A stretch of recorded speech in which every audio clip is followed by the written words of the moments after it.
नमो नमः. आपल्या चॅनलवरती तुम्हा सगळ्यांचं मी मनापासून स्वागत करते.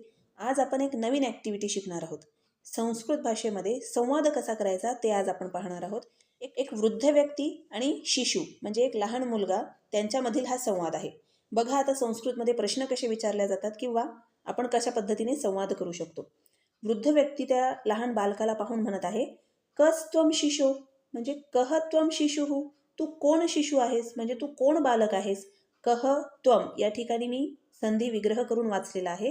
आपण कस त्वम असं एकत्र सुद्धा वाचू शकतो. कहस त्वम शिशो म्हणजे तू कोण बालक आहेस हे मुला.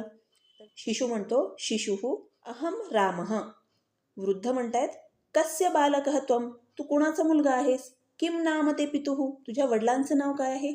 शिशुः म्हणताय मम पिता रमेशः. वृद्ध म्हणतायत कुत्र गच्छसी, तू कुठे चालला आहेस. शिशु म्हणतोय अहम उद्यानम गच्छामी, मी उद्यानामध्ये चाललेलो आहे. वृद्ध म्हणतायत किमर्थम, तू कशासाठी चालला आहेस त्या ठिकाणी.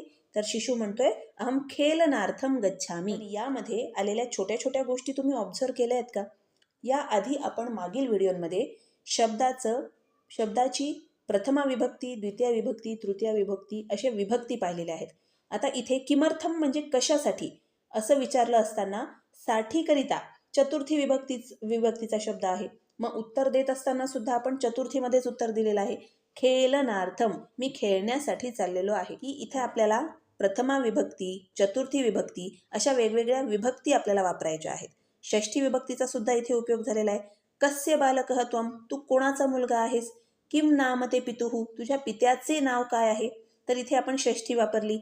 किमर्थम, कशासाठी तू चालला आहेस.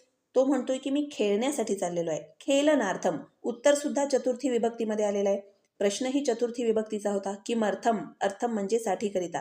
तर यासाठी आपल्याला मागील व्हिडिओमध्ये जसे आपण टेबल पाहिलेले आहे, त्या टेबलचे उपयोग पाहिलेले आहे, विभक्ती पाहिल्या आहेत शब्दांच्या, त्या अनुषंगानेच आपल्याला प्रश्न सुद्धा तयार करायचा आहे आणि त्याचं उत्तर सुद्धा त्या त्या विभक्तीतच द्यायचं आहे.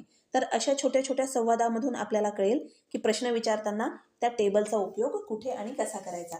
तर तुम्ही उदाहरणादाखल तिथे तुमच्या मनाप्रमाणे नावही घेऊ शकता, नाव तिथे लिहू शकता आणि असे छोटे छोटे संवाद सुद्धा तयार करू शकता. तुम्हाला आजचा व्हिडिओ कसा वाटला ते मला जरूर कळवा. आपण पुन्हा एकदा नवीन व्हिडिओसोबत अशाच नवीन ॲक्टिव्हिटी सोबत लवकरच भेटूया. तोपर्यंत नमो नमः.